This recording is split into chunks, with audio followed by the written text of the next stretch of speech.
ಪ್ರಾಮಾಣಿಕವಾಗಿ ಹಾಗೂ ಆತ್ಮಸಾಕ್ಷಿಯಾಗಿ ಪ್ರಮಾಣ ಮಾಡುವುದೇನೆಂದರೆ,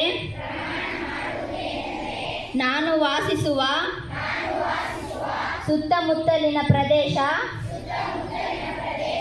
ಹಾಗೂ ನಾನು ಕೆಲಸ ಮಾಡುವ ಸ್ಥಳದಲ್ಲಿ ಯಾವುದೇ ಬಾಲಕಾರ್ಮಿಕರು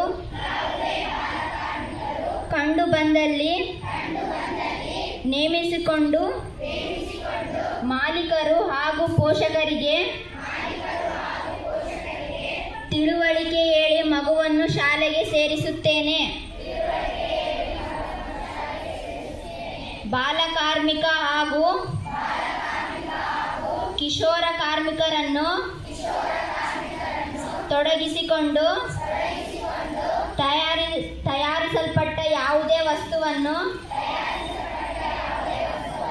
ಉಪಯೋಗಿಸುವುದಿಲ್ಲ ಮತ್ತು ಬಾಲಕಾರ್ಮಿಕ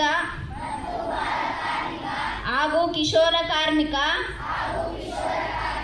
ಸೇವೆಯನ್ನು ಪಡೆಯುವುದಿಲ್ಲವೆಂದು ವಿಶ್ವ ಬಾಲ ಕಾರ್ಮಿಕರ ಪದ್ಧತಿ ವಿರೋಧಿ ದಿನವಾದ ಇಂದು ಪ್ರಮಾಣ ಮಾಡುತ್ತೇನೆ.